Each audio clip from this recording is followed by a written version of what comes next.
and action. Bismillahirrahmanirrahim. Assalamualaikum warahmatullahi wabarakatuh. Waalaikumsalam warahmatullahi wabarakatuh.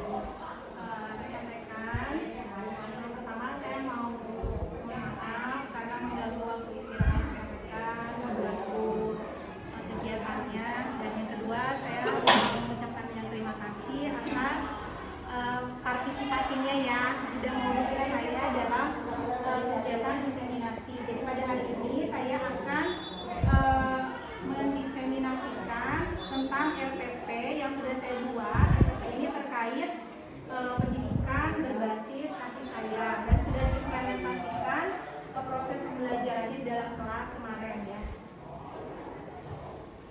Baik, pendidikan berbasis kasih sayang. Next.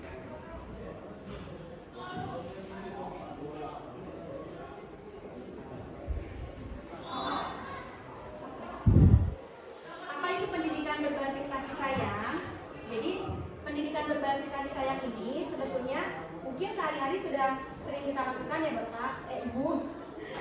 Hanya saja mungkin kita lebih tekankan di dalam modul kita, PPP kita. Jadi pendekatan dalam pengajaran dan pembelajaran yang menekankan pentingnya empati, perhatian, dan dukungan emosional terhadap siswa. Jadi lebih ke kita seperti mendidik dan mengajarkan kita sendiri mungkin ya seperti itu. Nah, apa saja prinsip-prinsip utama dari pendidikan berbasis kasih sayang ini? Yang pertama, empati. Di mana empati ini kita sebagai guru berusaha memahami perasaan dan kebutuhan murid serta memberikan dukungan emosional yang diperlukan. Karena kan banyak murid yang cari perhatian ya. Gitu. Jadi mungkin di situ walaupun kita kesal, kita capek, tetap kita harus prioritaskan mereka. Yang kedua, hubungan positif. Ini membangun hubungan yang kuat dan positif antara kita dengan siswa dan antara siswa dengan siswa. Jadi nggak ada siswa yang saling bersaing boleh, tapi mungkin yang positif gitu ya. Lingkungan aman. Jadi kita harus bisa menciptakan lingkungan belajar yang aman dan nyaman, di mana murid bebas berekspresi dan belajar tanpa rasa takut. Lebih kesersan, Ibu ya. Jadi serius tapi santai gitu. Karena nggak takut tapi tetap mengikuti disiplin kesepakatan kelas yang sudah kita buat. Seperti itu. Next.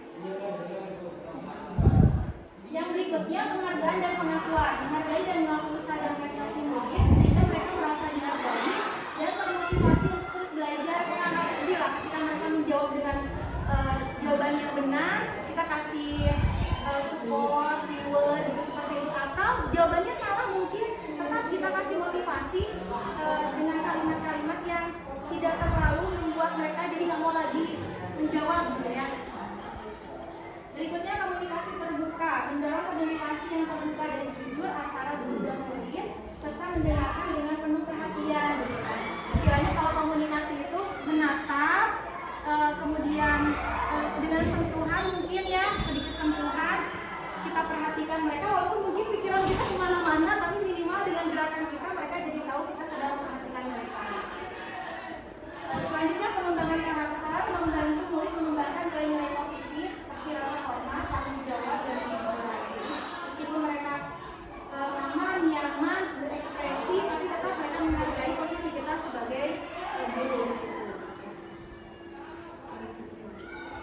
Nah, kenapa kita harus memasukkan nilai-nilai pendidikan berbasis kasih sayang ini dalam RPP kita? Karena ada beberapa manfaat yang bisa kita dapatkan dari pendidikan berkasih sayang ini.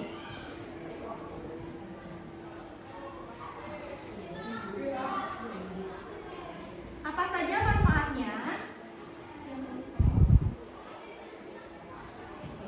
Ini manfaatnya. Yang pertama, meningkatkan kesejahteraan emosional murid. Jadi murid merasa dihargai, didukung secara emosi, cenderung lebih bahagia dan sehat secara mental. Jadi happy lah di kelas ya.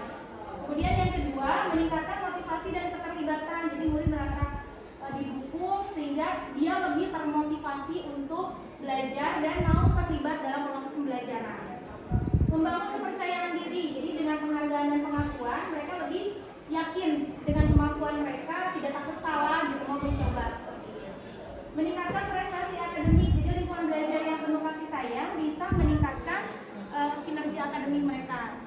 Insya Allah ya, kita berharap seperti itu. Mengembangkan keterampilan sosial. Jadi pendidikan berbasis kasih sayang ini membantu mengembangkan keterampilan sosial untuk bisa berinteraksi dengan orang lain. Karena biasanya ada beberapa siswa yang introvert gitu ya, nggak mau dengan temannya gitu, dan sebagainya.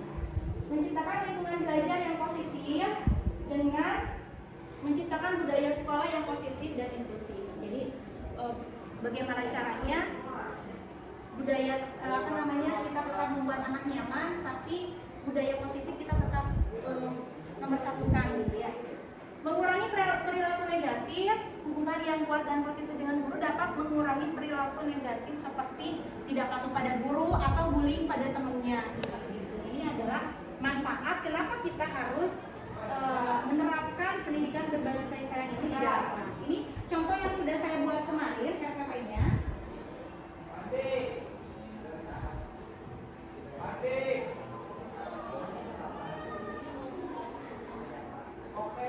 Sebetulnya mungkin sama dengan yang biasa kita buat, cuma mungkin bedanya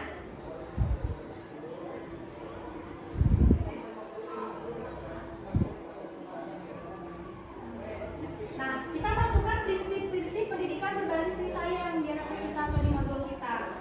Jadi kita masukkan seperti ini, kemudian next kita aplikasikan juga di dalam pelaksanaan pembelajarannya.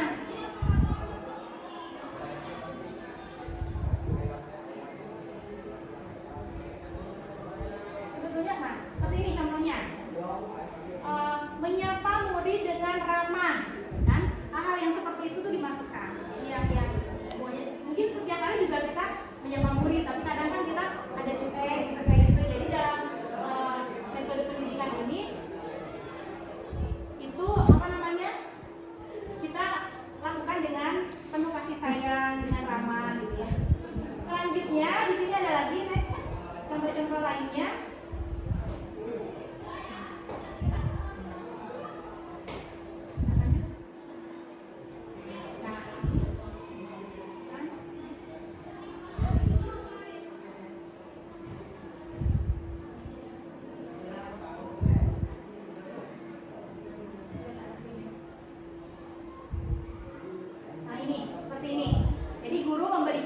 Dan penghargaan atas usaha dan presentasi murid. Jadi kalau misalnya diskusi kan kemudian anak presentasi